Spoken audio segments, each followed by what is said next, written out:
ನಮಸ್ಕಾರ. ಜಿನಿ ನ್ಯೂಸ್ ವೀಕ್ಷಕರಿಗೆ ಸ್ವಾಗತ.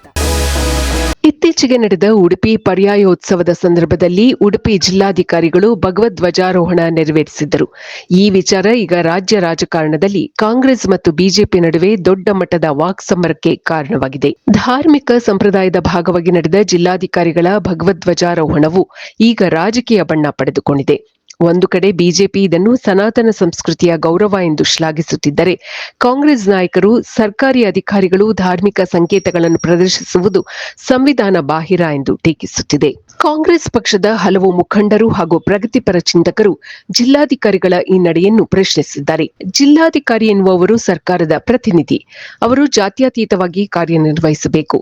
ಒಂದು ನಿರ್ದಿಷ್ಟ ಧರ್ಮದ ಧ್ವಜವನ್ನು ಸರ್ಕಾರಿ ಅಧಿಕಾರಿ ಅಧಿಕೃತವಾಗಿ ಹಾರಿಸುವುದು ಸಂವಿಧಾನದ ಆಶಯಕ್ಕೆ ವಿರುದ್ಧ ಎಂದು ಕಾಂಗ್ರೆಸ್ ವಾದಿಸುತ್ತಿದೆ. ಉಡುಪಿ ಪರ್ಯಾಯವು ಕೇವಲ ಧಾರ್ಮಿಕ ಕಾರ್ಯಕ್ರಮವಲ್ಲ, ಅದು ನಾಡಿನ ಅಸ್ಮಿತೆ ಕೂಡ. ಇಲ್ಲಿನ ಜಿಲ್ಲಾಧಿಕಾರಿಗಳು ಧ್ವಜಾರೋಹಣ ಮಾಡುವುದು ಹಿಂದಿನಿಂದಲೂ ನಡೆದು ಬಂದ ಸಂಪ್ರದಾಯ. ಕಾಂಗ್ರೆಸ್ಗೆ ಹಿಂದೂ ಸಂಸ್ಕೃತಿ ಎಂದರೆ ಅಲರ್ಜಿ ಎಂದು ಬಿಜೆಪಿ ನಾಯಕರು ಆಕ್ರೋಶ ವ್ಯಕ್ತಪಡಿಸುತ್ತಿದ್ದಾರೆ.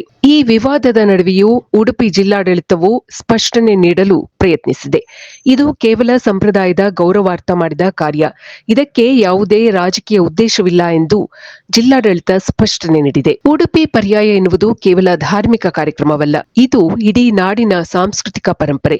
ಈ ಸಂದರ್ಭದಲ್ಲಿ ಧ್ವಜಾರೋಹಣ ಮಾಡುವ ಸಂಪ್ರದಾಯವು ರಾಜಧರ್ಮ ಮತ್ತು ಧರ್ಮದ ನಡುವಿನ ಸಮನ್ವಯವನ್ನು ಸೂಚಿಸುತ್ತದೆ. ಜಿಲ್ಲಾಧಿಕಾರಿಗಳು ಸರ್ಕಾರದ ಪ್ರತಿನಿಧಿಯಾಗಿ ಈ ಧಾರ್ಮಿಕ ವಿಧಿಯಲ್ಲಿ ಪಾಲ್ಗೊಳ್ಳುವುದು ದಶಕಗಳಿಂದ ನಡೆದು ಬಂದಿರುವ ಗೌರವದ ಸಂಕೇತವಾಗಿದೆ ಎಂದು ಉಡುಪಿ ಜಿಲ್ಲಾಡಳಿತ ಸ್ಪಷ್ಟನೆ ನೀಡಿ ಈ ಪ್ರಕರಣವನ್ನು ತಿಳಿಗೊಳಿಸಲು ಪ್ರಯತ್ನಿಸಿದೆ. ಇದು ಈ ದಿನದ ನಿರಂತರ ಸುದ್ದಿಗಳಿಗಾಗಿ ವೀಕ್ಷಿಸುತ್ತಿರಿ ಜಿನಿ ನ್ಯೂಸ್. ನಮಸ್ಕಾರ.